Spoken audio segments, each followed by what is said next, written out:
everybody, welcome in. We are so excited. Anytime you're starting a channel and you're talking about craft beers I can't say enough good things about Back 40 in general. It's right here in our very own hometown of Gadsden, Alabama. They kind of was the spearhead on the hops movement here in the state of Alabama. And we are very fortunate enough, Jason and the boys let us come in and do this brewery tour. This is our second brewery tour. And I can't explain another place in Alabama that we'd rather do a brewery tour than right here in our own backyard. Now I'm going to introduce Mr. David Karn. He's in here, he's an employee here at Back 40. He's going to explain a little bit about the history of Back 40 and why we're sitting in this building and what they do here. David, tell us a little bit about Back 40 in general, like how it got started, and Jason, bringing that, such a huge place like this for the city of Gadsden. And I remember talking to Jason in the past where he even said, Gadsden shouldn't just be a packed place you go by. It should be a place you stop, a destination stop between Birmingham and Chattanooga. I think he's doing a good job of that. Can you tell us a little bit about the history of Back 40? Sure. So we're talking about Jason Wilson, who is on my shirt right now because he's running actually for city council in District 5 of Gadsden today. Born and raised in Gadsden. We came back to Gadsden after a couple of years of basically everybody holding down day jobs and brewing in a contract brewing relationship because we pretty much started the brewery at the worst possible time to start a brewery, which was the peak of the Great Recession back in 2008. Yeah, 2008 was when we started getting the paperwork together and started to kind of pull triggers on making it happen and getting everybody to the table. And so we didn't start off on the best possible economic climate. So we actually decided to contract brew for a few years. I was actually the attorney working in Birmingham. Jason was working in Atlanta, and so really it was a very small team in the beginning, and we were contract brewing because we didn't have enough money to do anything else. We basically had only enough money to buy the first batch of raw materials for the first batch. Over a few years, we were the first brewery to have packaged beer on the shelves. Now I think there are 30 plus breweries here almost 10 years later. Since 08. So now we actually got started in 2009. Our first beer was at the 2009 Magic City Brew Fest there in Birmingham, which was run by Free the Hops, still is run by Free the Hops, which is the grassroots consumer activist movement that was really, they get the credit for the major first pushes in brewery legislation, the gourmet beer bill, in that same year actually, that kind of propelled things into the spotlight in Alabama, and it was just a timing thing after that. The very first beer, was that Naked Pig beer? Naked Pig Pale Ale. It was the very first beer. Gotcha. We have a farm theme to our name, the Back 40. The back 40 acres of the farm, traditionally the hardest to maintain. But if you get back there and you farm that land, you get the best yield because it hasn't been over cultivated. Right. And that's what we considered Alabama to be, basically the Back 40 of craft beer culture, because the rest of the country had a more or less blossoming craft beer movement, or at least in further along than we were at the time that we started in 2009. And now, of course, everything has really blown up across the whole country. That's what I was about to say. How much outreach does it have? Jason told me that he's been in China before. So Sure, yeah. Well, that's a funny story. So that was.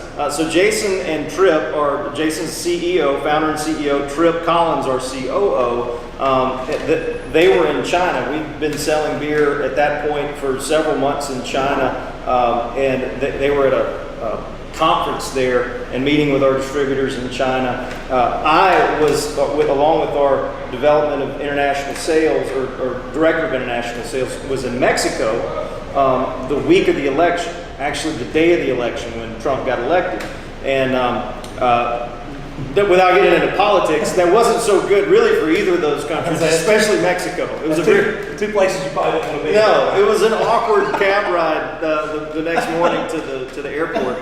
But we did establish an international sales program. So, I mean, they're again kind of taking the Back 40 concept and flipping it on its head a little bit and surprising people and be, the first movers in the international craft beer market was a big thing. One thing I noticed, Back 40, as a lot of craft beers does, has very unique cans, very unique bottles. Yes. The designs, and you're kind of in charge of that here.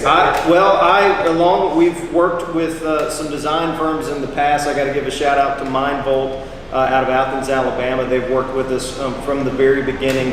I myself, with Kate, who's in the back of the room here, do a lot of our design work now. And design is an important part. We kind of have a traditional classic design to most of our core brands, very clean, font-centric designs because our names are so catchy. Naked Pig, Truck Stop Honey, Freckle Belly, these very southern, kitschy names, if you will. And then the fun limited beers we go a little bit crazier on, like the peanut butter porter, which looks like a peanut butter jar, and Mandarin Chief. Definitely my favorite. Well, Mandarin Chief, that's a funny story. So that was, of course, we'd come back from Mexico, and Trump had been elected, and we're not trying to, we got folks on all sorts of sides of the political line, nobody want to get political, but could we kind of come up with a funny beer that would make both sides laugh a little bit? And I think I was actually the one that said, let's call it, something along the lines of Commander-in-Chief. And Brad, our marketing manager, heard the Mandarin-Chief, and he said, that's perfect. And I was like, well, that's not what I said, but that's perfect anyway. And we had a beer, actually, that was an Imperial Black IPA that we had tossed some Mandarin oranges in, or just some oranges. I don't think we used Mandarin oranges at the time, in some competitions, some Firkin competitions. Very popular beer, so we're like, well, perfect. We'll just use Mandarin oranges. If you hadn't seen the design, it's basically a Mandarin orange with Donald Trump's hair sitting on top of it. It's fantastic. It's one of my favorite beer cans. And people ask us all the time, are you supporting or making fun of Trump? And we answer yes. Yeah. Whichever one. It's just a fun beer. We all need a laugh now. Yeah. Especially in the climate nowadays. I mean, you gotta have a laugh. Like I said, either side sees that. Yeah. It's comical. I mean, I love it. Great. I remember there were some people at a place that I go to and buy a lot of craft beers, and there's about 230 on the wall. Yeah. And they seen that one can, they were like, now that's awesome. I said, that is an awesome concept right there. Anything new coming out that we should know about? Over the next weeks, our latest release, which is a pomegranate Berliner Weiss called the Palm Reader, should be hitting the shelves in, starting in Alabama, but also in Georgia, Florida, probably some in Tennessee, maybe a few other locations in our footprint. But that one it's going to be a limited release. It'll be, kind of here at the end of the summer only, and until it's gone. And then next I think the next thing that's in terms of packaged beer, is going to be the revival of our Trade Day Cuban Coffee Stout, which will be out later this year. I'm pretty stoked about that one. Well, I appreciate you giving us a little bit of background and some things that's moving forward that we can look forward to, and the man that's behind a lot of these designs at least helped with the concept of them. Yeah. I appreciate the info, man. Thank Thanks you. so much. Cheers.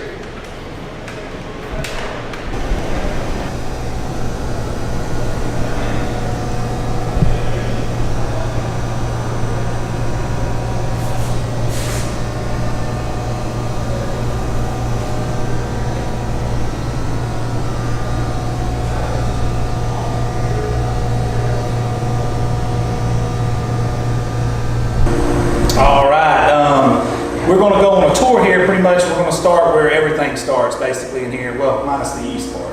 Well, the yeast is alive somewhere else right now, but we're in the mill room. So this is where actually, technically, really things start at with the maltsters at the malting house where they malt the barley. So we get it already malted, and then we just pour it by hand into our grain mill here that cracks the malted barley grain and then runs it through this bottom pipe here. It's got a flex auger that pushes it out onto the floor. Now, I know that now you guys aren't doing like some of your normal beers here, like your. We've done some contract and some alternating proprietorship stuff, but all that stuff's coming back house. Okay. Like on a day when you're running full steam. How much are we looking at that goes through here daily? Thousands of pounds. I mean, it's somewhere in the area of a couple thousand pounds of grain, and each of these bags here is 50 pounds. So, the brewers they'll take a box cutter and open them up by hand, put them on their shoulder, and dump them into the hopper here, and one by one, and it goes out on the floor into a grist mill out on the floor, and until everything's done, and then they bring it into the brew house. And obviously different beers, different malt, different, Yeah, things, we got 2 rows of the base malt for pretty much all of our beers. Then you got some specialty malts. You got your caramel, your chocolate, some varietals from South America, Germany, and I think we got some over there from Costa Rica. I see Germany there. Yeah. That was my next question. I mean, where do you guys, obviously you guys probably have contracts with certain people to get this in certain parts of the world to make that beer taste certain. Yeah, so most of the grain, at least in the U.S., comes from the Midwest, like your Wisconsins of the, world, of the states, I guess. And then hops is really what we contract out. So hops you have to contract for, a year plus in advance, so that the farmers will commit to growing what they're going to grow. I mean, the hops are really where it's at. Grain, not so much. Grain has been a staple cereal crop for, pretty much all of the agriculture started either with beer or bread. Nobody really knows which one was first. I think that beer was first. Everybody just got a little tipsy on the beer and decided let's stick around here for a minute. I think America's got the grain down pat. Yeah, we got that going on. Yeah. One last question. Armageddon scenario. These things to tear down, break down. What happens at that point?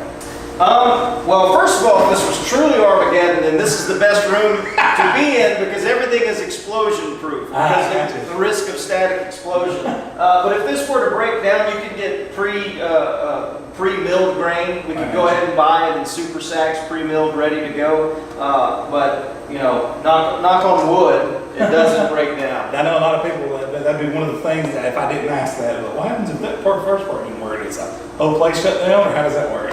Now it's and the brewing community is a pretty open community. Everybody helps each other out. So if something happens, we can go and use somebody else's mill. We can get some pre-milled grain from somebody else. We do that a lot with hops. I got you. Get some rent out or needed to borrow or whatever. Yeah, that's good. You guys are in a tight-knit group. Mm-hmm. That's very special. I think that's about all we need to know in this one particular area. We're going to move on in the tour now. All right, so as you can see, we've moved on, and this right here is called the brew house, correct? That's right. This is the brew house. It's a 2-vessel system. It's really 4 vessels in one. You got the mash and lauter tun, and then the brew house, the brew kettle and the whirlpool. This is a 30-barrel system, and most of our fermenting vessels are 60 barrels. So we'll do we'll turn the brew house over twice in a day to fill our primary tanks. And when you started, this has obviously grown since the first time I was here. This is much, much bigger. The space has gotten bigger. It looks like the ceiling is bigger. Yeah, well, the ceiling is, not the ceiling, the floor has dropped over there in the pit. We'll get to that before. But when we started, we had this brew house. Okay. Now, when we started, like I said at the very beginning, we started out contract brewing. We did that for a couple of years, and then we came back to Gadsden and got this, came to, again, the founder, Jason, and his brother, Brad, from Gadsden here, and this is where we came back to start the brewery. And we started with a brew house that we had no business, there was one that we were going to grow into.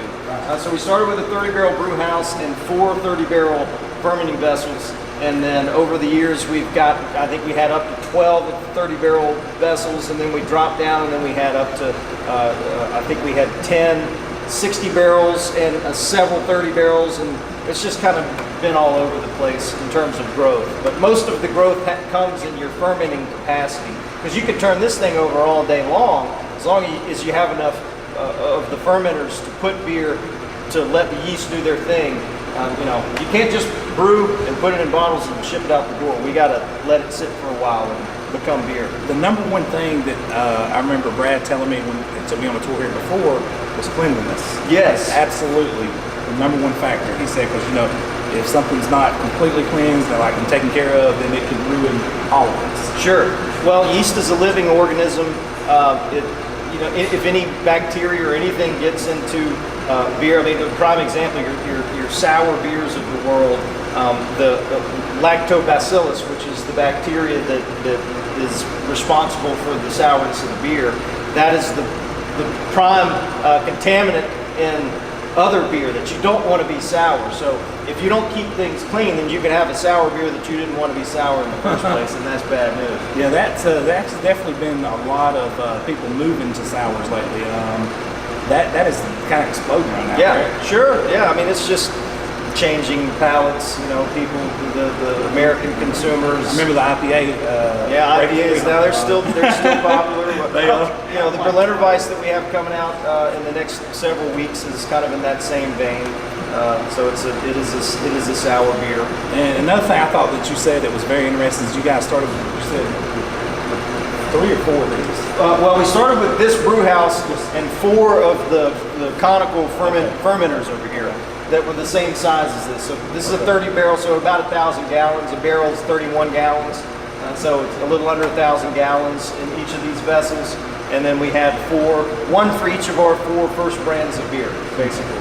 And those being Naked Pig, Truck Stop Honey, Freckle Belly, the IPA, and at the time our porter, Kudzu Porter, which has I remember that. it is a rare beer now. It comes back every now and again, and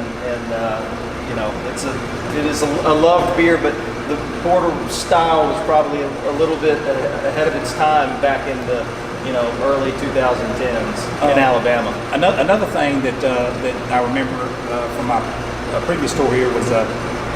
Am I mistaken, or Brad tell me that all this beer came from a strand of yeast? Yeah, so we work with yeast is a very important part of the brewing process. A lot of your big operations have their own proprietary strands of yeast. You go, for example, to down in Puerto Rico, you go to Bacardi, and they've got like locked up in a safe somewhere. But yeast is a living organism, so you can propagate the same yeast just like we humans propagate and share the genetic code, if you will. You can do the same thing with yeast. So we have kind of a burgeoning yeast propagation program that has been in the works for a while, but we try to maintain, for continuity of the recipe, you try to maintain the same yeast strands so that you can have a replicable taste for the consumer. That's amazing, man. I was blown away by hearing all that, and all this right here is amazing. We're going to move on to a little bit different part of the tour now. All right, we have moved on a little bit different location here, and we're in what they call the pit. That's right, the fermenter pit, whatever you want to call it. It's literally when we started growing. This building was built in the 40s by Sears. This used to be an old Sears warehouse, so it wasn't built to have these tall vessels in here. So when we first started going to these 60-barrel fermenters, and I know you can't see them right now, but some of the original sizes that we had are a little bit lower. The 30s would just barely fit under these I-beams up here. And when we got the 60s, we knew there was no chance. We would either have to go up with the ceiling or down with the floor. And we chose to go down with the floor and not have to move all the pipes and everything. So it's out of camera right now, but you can actually see the level where the floor used to be and some clean brick that's come down. So we came down probably 4.5, 5 feet maybe to have room for these guys here. Now, you're talking 60 barrels. What would that come into, like a normal, like how long would that last you basically? Well, I'll say on a beer like a truck stop Honey. I don't know, it lasts me a couple months. No, I love it. It's about 2,000 gallons. 2,000 gallons. So that's turning over the brew house 2 times in a day. So generally what we'll have is the first brewer will come in the morning around 7 o'clock and start brewing, and then be wrapping up around at lunchtime-ish. And the second brewer will come in and start working on mill and grain and getting prepped for the afternoon brew. We'll have a crossover period on the brew house, and then the first brewer will finish up on the brew house while the second one is basically starting to boil. And we finish that up roughly in 12 hours in a day. and then bring it over into here. And as far as how long it lasts out in the market, I mean, you know, we turn these over all the time. I don't really have a good answer for that. But You personally, this is a month and a half? month and a half conservative. He takes a bath in it, baby. I'm just That's kidding. right. Okay, so obviously this is something that I've had a lot of people on our channel ask, like different beers, different fermentation times. Can you go into that a little bit, like maybe Sure. a stout as opposed to an ale or something like that? Sure. Well, it all depends on the alcohol content of the final product. So basically, what's happening when you get the beer into the fermenter is you pitch the yeast, you get it down to basically room temperature and a little bit below that, a nice cool, you know, 68, 69, 70 degrees. And that's a nice comfort because, again, yeast is a living organism. And if you get it too hot, it'll die. If you get it too cold, it won't really do anything. You get it in that kind of Goldilocks zone and it does its thing.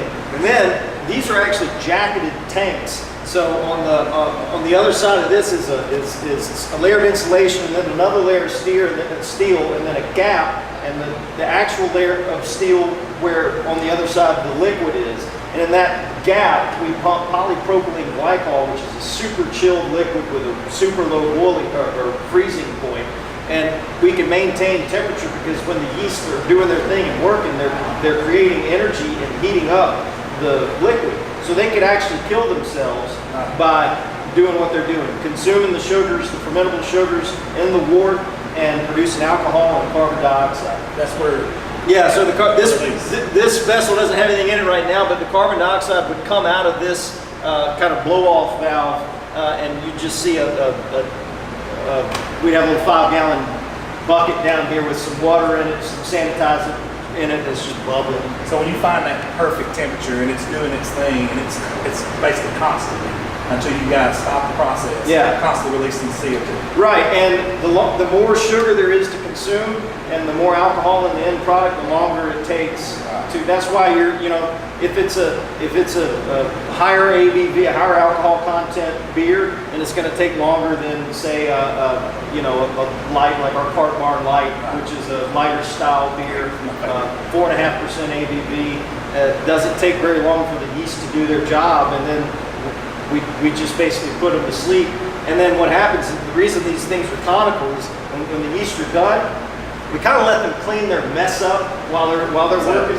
Yeah, they produce something called diacetyl, which has a butterscotchy flavor. So if you're a lot of home brewers will just see when the bubbles start going and they'll think it's done and they'll stop, but they forget that yeast, or they don't know that yeast also produces diacetyl. And then when they get done, you have what's called a diacetyl rest period and let the yeast kind of clean their mess up. When that's done, you chill the whole vessel down with that glycol, and the yeast gets heavy and falls to the bottom, and you pull the yeast out from the bottom and the beer out from here. That's amazing, man. Yeah.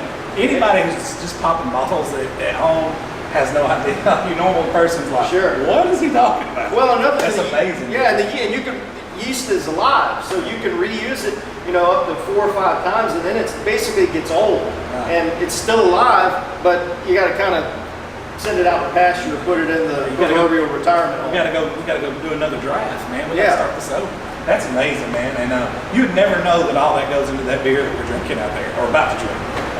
That's amazing, man. And then, so you said when you guys first come in, at one point you had 12 of these. At one point, well, when we started, we had 4 half this size. And then we had, I want to say 12 of those same, so the equivalent of 6 of these. And then we had 10 of these, plus several of the ones of the 30 barrels. These are 60s. It's kind of gone all over the place. And we also have a pilot system that's 3.5 barrels. So we've got some 7-barrel fermenters and a 7-barrel bright tank for that. And that's where we do our, test recipes and some brewery-only, taproom-only beers and local distribution-only beers. That's a fun thing to play around with. Oh, you better believe it, because that's where you're gonna get your real beer connoisseurs to jump on board with that. There's no question. Last thing I was going to ask you is, when you guys bring everything back in-house, is this going to grow even more? Oh yeah, we've got more tanks on the way, literally as we speak. That's awesome. All right, guys, this is the pit. We're going to move on one more place in the tour. Okay, for everybody at home, much like myself, and We are here looking at this delicious yumminess right here behind us.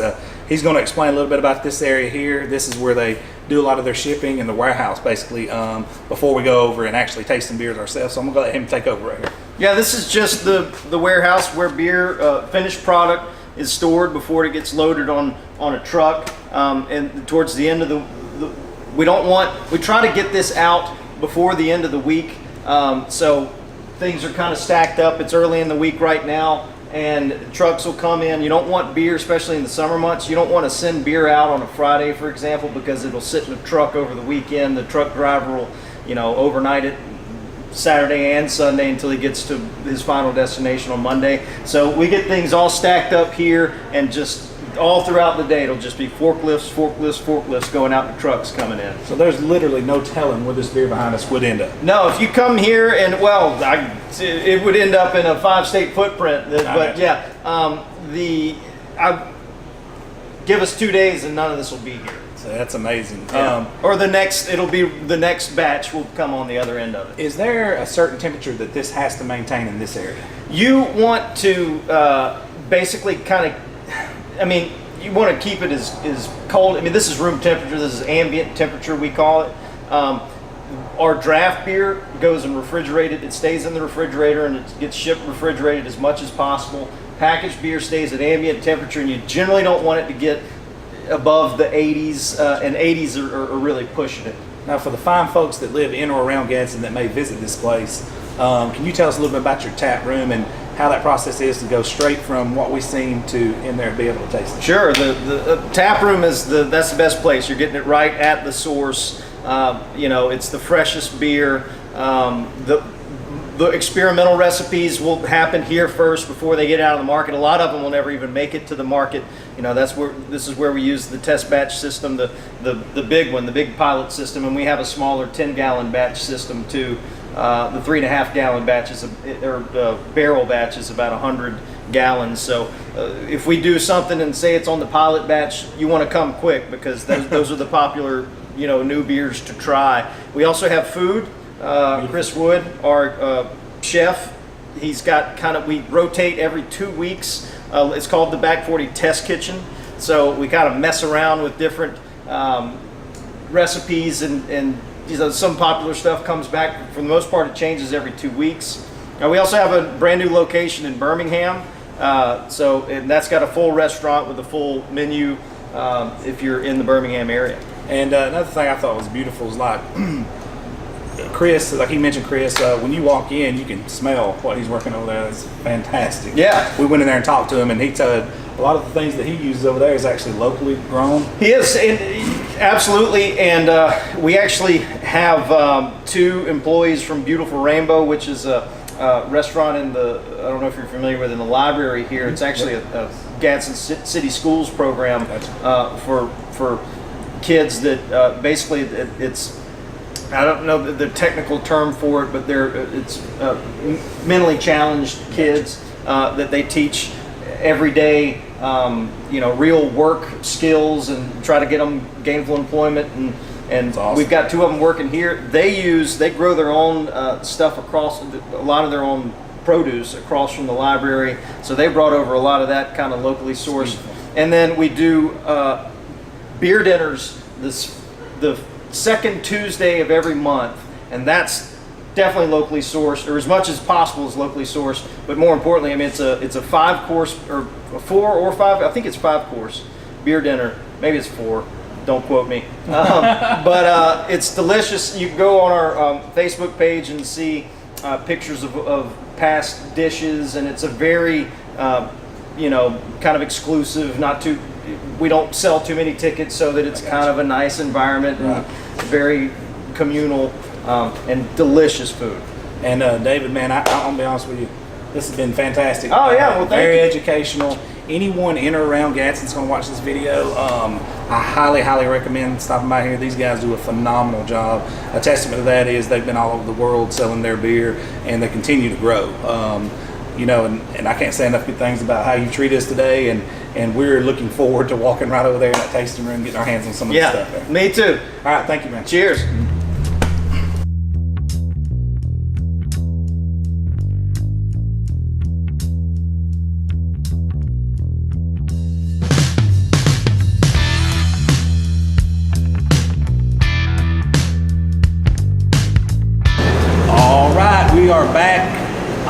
our favorite part of the tour is when we get to taste this beautiful magic that has been brewed right here in this building. We are lucky enough to have Kate Facale in with us. She's been outstanding. She's the one we contacted about getting this set up, and she jumped on board. She is a huge craft beer connoisseur herself, so this ain't her first trip to the rodeo. We're gonna let you introduce some of these and then talk a little bit about it, and Absolutely. then we're gonna sample around the table and go from there. Sounds great. So first we'll start off with Cart Barn. It is the official beer of the Robert Trent Jones Golf Trails. So they have 11 world-class renowned golf courses, so if you like golfing, you can easily sip on a Cart Barn there. It is our lightest beer, so it's 4.5% ABV. It's definitely what you were drinking on first, so I know you're all familiar with this Cart Barn here. That is our founder in the back. Today is his event. Do you do cuts at all? Do you do, are you okay with cuts? Yeah. Okay, okay. So if you guys want to try Cart Barn first, that's going to be our lightest. So you usually want to start lightest to darkest on your palate, so go ahead and grab for that one, absolutely. Cart Barn I actually had before, actually last weekend on Robert Trent Jones golf course. I'm not a golfer. I'm terrible. Are you, any of you guys golf? Oh, no, he does. He does a lot more golf. Oh, okay. I just go and drink beer and drive the car. That works too. That's what you can do with Cart Barn Light, so. Cart Barn is a very refreshing beer. It's very clean. It's a 4.5, pretty standard alcohol content Absolutely. for a standard beer. It's kind of the beer when people come in, they're like, do you have a Coors Light? Do you have a Michelob Ultra? What's your lightest beer? I'm not really into beer, but what do you have? So Cart Barn's kind of what we push towards people in that aspect. Usually peach wheat would be our next lightest, but we have our Imperial age, so we'll get to that in a second. I would recommend going to our Mexican style lager, so we do not bottle or can that beer at all. It's definitely a taproom exclusive only. So it's served nice with the lime, so yeah, if you want to grab that one, give it a nice little squeeze. I believe that one is 4 or 5? 4.7? Yeah, 4.7. It's just a Mexican style lager, so it doesn't have a name. It's not canned or bottled. It's made with crystal hops. Yeah, it's just our in-house beer that we like to experiment. So we also have a test kitchen, and we also like to test brew as well. As for our test kitchen, you know, we like to pair our meals with our beer as well. Every month on the second Tuesday, we have a craft beer dinner. So we have our chef Chris Wood, who does all of our food in-house, and then we pair it with our beer as well. So Mexican style lager has definitely been featured a lot in those dinners. It's a real clean beer. You could say kind of a Corona-ish type of taste. Exactly, yeah. The lime definitely enhances it. Yeah, I agree. Very Best clean. Yeah, served the lime with definitely does it. It's definitely a lot better than regular basic Corona is, even mayors. Yeah, definitely. Let's see, let's go on with Truck Stop Honey. So Truck Stop Honey Brown Ale is definitely our best-selling beer. It won the silver medal in the Great American Beer Fest in 2010 in the honey category. So it's definitely a great, like, light transition kind of into the dark. So it's got sweet malt flavor. It's still easy drinking.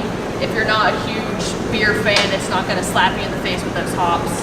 Just all around really good. One thing I'll say about Truck Stop, Truck Stop's one of those beers that is very clean, but it will get a hold of you if you start pounding them like you would a Miller Lite. Yeah, it's 6%, so it'll creep Yeah. up on you. This is actually my favorite beer that you guys have. That's awesome. As a whole, you know, I mean, you try different beers and you like them. Maybe you know you might have certain ones you lean towards. But like for me, this is my go-to. Yeah, Yep. So I absolutely. always like it. Most people good too. It is, it really is. It's like, There's a guy just new in town here. He didn't know anybody. He's coaching at a local high school here, and he's a friend of a friend. So I brought him out, and he was a fanboy. He was like, "Oh my god!" Yeah. And then he's like, "Hey, have you ever tried Truck Stop?" I was like, "Yeah, I tried it." Yeah. So I brought him over here. Jason was here, man. We went outside and we talked for maybe 2 or 3 hours. He was just sitting here. He was just like, he was in awe. Like, he was a huge Truck Stop honey. He didn't imagine that he would get to meet, you know, Yeah, Jason, the star. Wilson, and know about this. And Jason talked to us for like 2 hours this last week, and he was like a fan of it. He was heaven. It was his Super Bowl. it's amazing. It was pretty good. See, at least he knew, because a lot of people I've encountered, a lot of people know of the beer names, but they don't know it's from Back 40. So then it's like, well, have you tried any of our beer? Like Truck Stop Honey. They're like, oh yeah, I drink that all the time. I didn't know it was you guys. Yeah. So we get that all the time. He knew because he researched it. He was like, Yeah. "Where's this made at, right?" Yeah. And I was like, "Right here in Gadsden." He's like, "Where at?" And Yeah. we were at Blackstone. Okay. So there we you go. drove right up, and he was like, He was looking around like, yes! Yeah, well, that's the best part, especially growing up in this town. You get this brewery here, and like you said, a lot of people may not know a lot about Gadsden. I might not even know a lot about the beer. Whenever they try Right. the beer, they come here, then it just gives a whole new experience. It gives you something to be proud for. So if you're from, Gadsden, Etowah County area, it gives you something to be proud for. We've got one of the best breweries in America right in our backyard. And it's right here. So if you haven't been to this brewery, I highly suggest you come and try it. Yeah. What we got next on the Sweet. So next, let's do our palm reader. So this is our palm reader can right here. It's part of our specialty beers. So that will be coming later this month or next month. We just got finished with the label. David Karn, who you met earlier, and I designed this one. So we're really excited. It's been holding in the fermenter, and we're getting ready to can it. So this is going to be our pomegranate Berliner Weiss. It's a very, very sweet, tart, kind of like pucker face, almost like a lemon head type deal. It's kind of considered your sour, is it? Yeah, absolutely. Yeah, it's our sour of the family, and it's part of our obviously crazy, awesome, colorful cans. So we're really excited. Yeah, we're right here for palm. Yes. I've never had this. Palm reader. Yeah. It'll be a new experience. I've actually had that. I had that one last week. Yeah, it's hard for me to drink it. a whole pint. You're just like, oh, it's a lot. I'm not a sour beer fan at all. Let me try another. Yeah. It'll get you. But so this will be officially part of our limited definitely sour. edition. Yeah, seasonal Definitely beers. Definitely sour.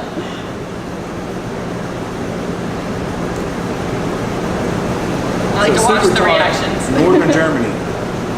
Cloudy sour beer originating from northern Germany. It has a super tart beginning and a smooth I love beer like Pomeranian that. fruit finish. Yeah. It's definitely got the sour part down pat.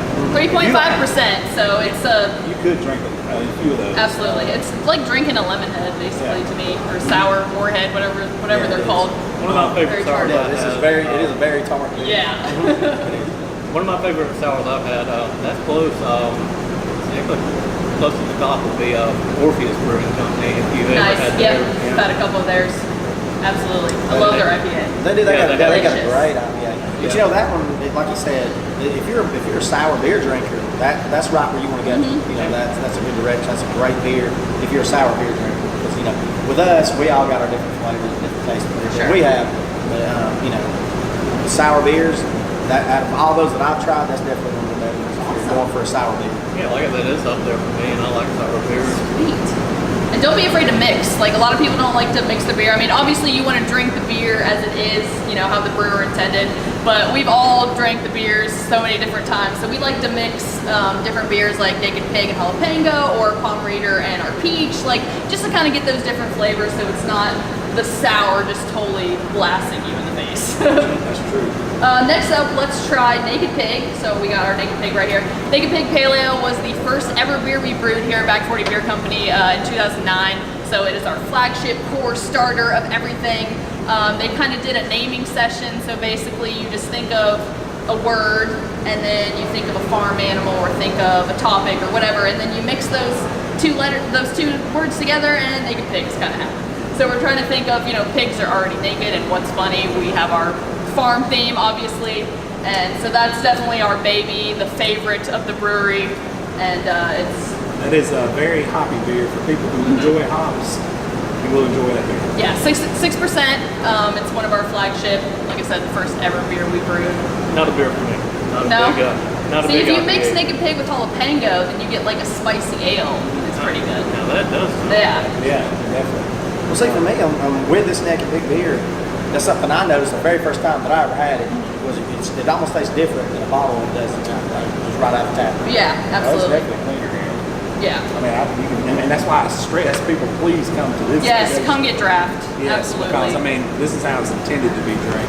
Not to say it don't take any worse out of the bottle. Yeah, anything's better off draft. Yeah, I agree. Absolutely. It almost has a different, taste to it, though. That's definitely cleaner than all that stuff.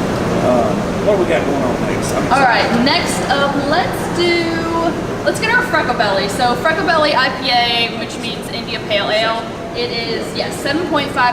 It's also one of our main 4 core beers. And once again, keeping with the farm theme, it's, your typical flagship IPA. And it actually says it's loaded with hops and also citrus. Yeah. So it's a good blend of both. It's going to be your very citrus, tropical fruit, bitter, but 7.5% is right in the range. The thing about this one that I like, and I'm not an IPA guy either, it's not one of those that over hops you. Yeah. And it don't taste like you're drinking pure grapefruit juice with a little bit of alcohol in it. It's good, right in the middle. All the tangy deliciousness. It's good. Very good. It tastes so good. It tastes so good right here. It's a totally different experience. So good. I could sit there all night and drink this beer.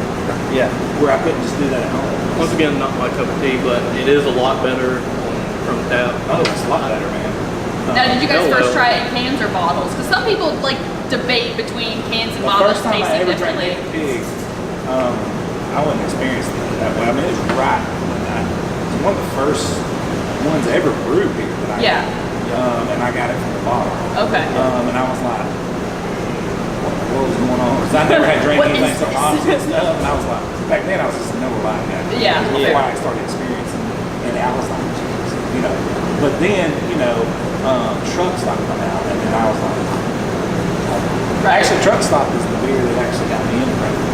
Sweet. That was That's what started amazing. my craft beer tour was Truck Stop. That's a true story. Mine was kudzu, and y'all don't even brew it Yeah, anymore. well, we do. It was on tap, but we replaced it with the Imperial Peach. We literally had it like a couple weeks ago. You just missed it. I know. It's one of my Does favorites it come too. back yearly?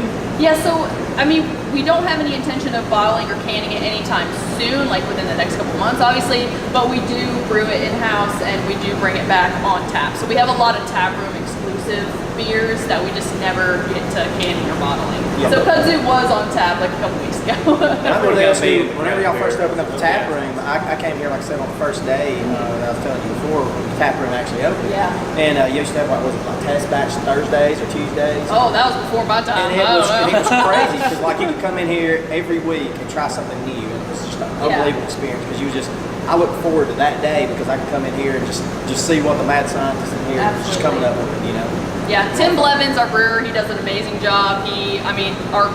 Our batch beers that we do seasonally, he does everything here in-house. These are his recipes, so he's awesome when it comes to that. Next up was actually kind of in the archive. So it was a 2015 release, Imperial, let me see if I can say this right, barrel-aged Imperial Peach. It was aged in Morello Winery Chardonnay barrels. So this is a 7.5% ABV Imperial Peach right here. So it's our regular peach wheat ale that we, like I said, just put in Chardonnay wine barrels and let it age for a while. And our distributors actually found like a bunch of those kegs that have been aged even longer. So this is going to be Smells one of my amazing. favorites. Smells Yeah. amazing. It's like the next step up of peach. This sounds So if you like wine, if you already like our peach ale, it's going to be amazing. This sounds good. It tastes as good as it smells. Yeah. That one's really good. It's I got a feel very like you clean need to, smell. yeah, you need to drink Morello Winery Chardonnay and then come drink this. I don't know, I've never had Morello Winery wine, but I'm sure it'd be a good comparison. Come get a growler of this and then do wine, so just a fun drink night. Yeah, you can. You can taste it. I'm not a big wine fan, but that mixes the beer and wine perfectly. And I never had a beer like that. And I'm telling you, we had this beer whenever we came in, and the girls loved this beer. Like, it was just a great beer. Everyone really loved it. So if you want to, if you got someone who's not a beer drinker, this is your beer. We got This shimmies your- in the back. Especially if you got a lady that likes wine, this is your beer. That one's good. Yeah, absolutely. Okay, and right here, 2016 flagship peach wheat ale, like you said, aged in Chardonnay wine barrels. That's that alone is. You have to do that to get that taste that we just. Everybody loves peach and they like Chardonnay. That's what I'm Yeah, saying. You're it's one of the female. few barrel-aged series that we've had. I know a lot of breweries are doing barrel-aged, but it really, you We've gotta, had a lot of beer. I would say it takes a long time because you got to brew the beer and then you got to let it sit for so long. So that's money just kind of sitting there. And so, people that can do that, it's really awesome. So we're excited that our distributors were like, hey, we got a bunch of these kegs that you guys totally forgot about. Well, we didn't, because we were like, don't you have peach wheat? No, we have the barrel aged. What? We haven't seen that in like 3 years. What are you doing? I think this would be a great one to kind of put out there. Yeah. Like I said, a lot of the ladies would love this one. I think it's a great beer. I agree. Yeah, that's So next up was what I was drinking, Snapper Biscuit White IPA. Yes, this one right here. It is definitely one of my favorites. It's the perfect beach beer and just relaxing. And yeah, it is an IPA, so beware of that. I think it's, what is it, 6.7%. Snapper Biscuit is also another word for sand dollar. So 6.5, yeah. So Snapper Biscuit is like a different term for sand dollar. So it's basically just like a beach themed beer. But it's, when we get Snapper Biscuit on tap, everyone switches from Naked Pig to this. It is the employee favorite. Okay, it says hazy and brewed with citria hops to create hints of tangerine, grapefruit, orange from a light bitter finish. Yes. I do taste a little bit of a bitter finish. It's one of the cleanest smelling IPAs I've ever smelled. It is our favorite. Yeah, I mean, it's such a clean smell. You definitely smell citrus, and you definitely smell hops. And you're gonna get that dry on the end, but like you said, it is so clean that it's gonna be easy to drink. Dude, it smells clean. That's like something, I mean, like, you wouldn't mind your house smelling But, you know, like that. it's not Bigger very candle. hot. So, like you said, it'd be great to carry to the beach. It's not, you know, you're not just, because I mean, there's certain times where you're like in a brewery or you're like in a, you know, an area where you're wanting just to have, you know, good IPA. You're sitting at a bar somewhere and you want a good IPA. But like, this is definitely, it's light enough to where you can sit on the beach and enjoy a good IPA. So. Question though, I wonder where to get the biscuit name.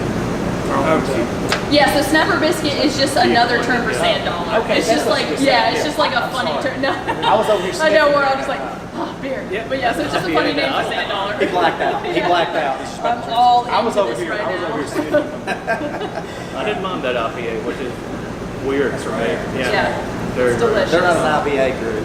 Okay, well, we're about to move on to another IPA, so fun times. So this is Jalapeno, which is this right here. So Jalapeno is our double IPA brewed with jalapenos and mangoes. I've had this. Now, It's a great beer. For those of Yep. you who's never had this beer, this one's 10.5%. So you could go ahead and you might want to chill out when you're drinking these. Yeah. You might want to be at home. We definitely don't favor drinking and driving, but this one right here, you definitely don't want to drink and drive. You don't want to do anything but sit at your house and chill out, or come over here and drink some of these guys. Now, Yeah, these all come in 4-packs, so you would probably be done, son, by the end of most of these. oh yeah, this one's. Whew, you can Oh smell god. it. Yes. A So double Jalapeno, IPA. we actually entered in a Firkin Fest 2 years in a row, and it got first place both times. And we were like, maybe we should put this in a can. So that's kind of how it developed. It was just kind of a test batch, entered into the contest, and then it just became a favorite. So we were like, we should probably put this out in the Dude, market. you can taste the jalapenos like it's. I mean, like you can taste the jalapenos over everything. Yeah. Now, when you make a beer like this, it has two different I've two never different had flavors, two different tastes, Right. two different ends of the spectrum. Jalapenos. I mean, you can And they, taste. and they always seem to hit you from different sides of that. Absolutely. Now, what makes you just like? What's the decision of like? Okay, this is going to be the two things we throw together. I've actually had a thing called Yeah. a Mexican cake beer, and it was jalapenos and chocolate. And it's just crazy how these things Yeah. kind of flavor together. You know, you guys just kind of just get in Yeah. here and get crazy with it. Just a brewer, like I said, Tim Blevins, he's freaking awesome. Like you just go in and kind of experiment. We have a test kitchen and test batches here with all of our beer. But you know, fruit and spicy kind of mellows each other out because it's your typical pepper beer, but it's not gonna totally give you heartburn. Like it's gonna even out and give you that nice, cool mango aftertaste. Tim's definitely got it going on. Yeah, He's- Tim is he's been amazing. here. He's an Shout out amazing to guy. So kudos to you, Tim. Here's something beautiful. Reading on that beer, it says brewed with mango and jalapenos. This IPA produces a pleasant, juicy burn that leaves you balanced, tingling on your taste buds. Yes. It does this little sweet, and it kind of That binds is a a little bit. great description of that beer. I mean, it does everything that it said right there. And I correct myself, it's a 10%, not a 10.5.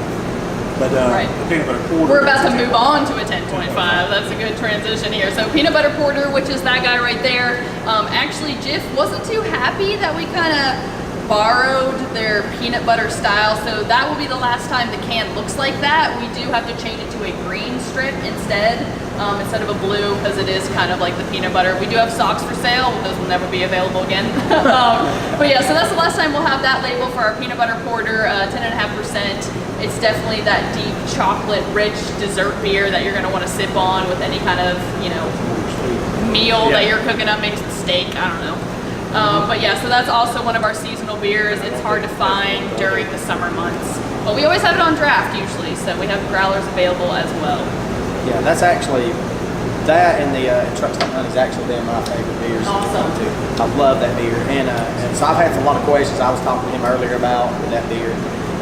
You know, and it's something I noticed about Back 40, and it's something that hasn't really been mentioned yet, is you guys have had, especially on the cans I've noticed before, and a lot of the literature that you guys put out about your food and beer tasting. Like you're trying to pair the beer Yes. with the food.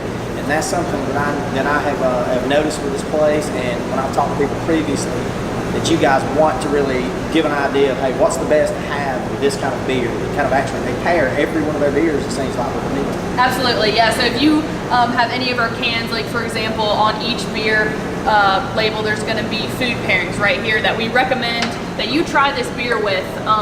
You know, it ranges anywhere from ice cream to spicy food to seafood, anything. You know, we definitely, I think that's why we focus more on our beer dinners here, because we want you to eat good food and source locally, and we also want you to pair our beer with that to kind of just accentuate all the flavors of both sides. So it's all about just supporting local. With him absolutely. rotating food and menus, I think that's imperative to what you guys do, because constantly rotating, especially in town. Absolutely. I think that's a beautiful win, and it's very unique. I mean, it's not like, you know, a lot of the restaurants here in Gadsden, especially like, you know, Top of the River or somebody like that, they've had the same menu for 50 years. Absolutely. Where somebody who visits you could come back, you know, in the fall. He's got 3 or 4 or 5 different beers to drink in there. He's got a totally new menu. Yeah. I think that's a fantastic idea. And that's something that I've done. You know, I've actually bought a beer that they just put out, or I've never had before. And I would look, that would be the first time I would look. I was like, you know, I know Back 40's going to like lead me to a great meal. So like, I'm okay, look, I'll look and be like, okay, this is going to be good with steak, it's going to be good with fish, or, you know, and I would like, okay, this is what I want to try with this. And then, you know, I might even be like, you know, I'm not really in the mood for fish tonight, or I might, you know, not be in the mood for something. Yeah. So I'll maybe change the beer, or grab, you know, if I was like, look, I really want a steak tonight. So I'll go grab the beer that would complement that meal. love it. And that's something that I really like about Back 40 and what you guys do. Sweet. Well, we appreciate it. That's so What you got to say awesome. about the taste? Yeah, no wrong. Besides the pale ales, which I'm not a fan of, which is personal, I hate it. Naked Pig sucks. personal preference, but I mean, overall, it was good. I actually enjoyed the double IPA. I was not Oh, wow, expecting to okay. enjoy it. May just be my love of jalapenos and spicy food. Yeah. But, So tasty. yeah. I mean, to be right here, I think we take for granted, a lot of people in Gadsden, a lot of people in Meadowlark County take for granted what we have. Yeah. They you know, Back 40 kind of spearhead, like I said in there, they kind of spearhead the hops movement in Alabama. I don't think there'd be a lot of these other breweries had they not done what they did here, which is a testament to you guys. I think that's awesome. Also, I appreciate you coming on with us. And, No, absolutely. you also have a YouTube channel that I would like for you to share with all of us. Awesome. Yeah. So I do Craft Beer Fridays with Kate and Kel. I try to post a video every Friday, but that doesn't always happen because of life. So hopefully we'll be collabing soon and doing some awesome things. I talk about Star Wars a lot, so just disclaimer. So I obviously complimented his shirt as soon as he walked in. But yeah, so I love beer and I love working here. And thank you so much for letting me be on your channel and helping you with this. It was awesome. I appreciate you guys. This has been the Back 40 beer brewery tour. Couldn't be more happy, more satisfied with what we've seen here. They treat us like royalty. I hope that they enjoyed us coming in. Oh, absolutely. And here's the thing, guys. It's locally here. You guys watching this in Nettowalk County, you have to come here. I mean, it's a must at this point. Great beer, great food, great people. What else do you want from the place? So please hit the subscribe button. Please hit the bell beside it so you can get all the notifications. This is A Real and a Beer. Signing out. Thanks, guys.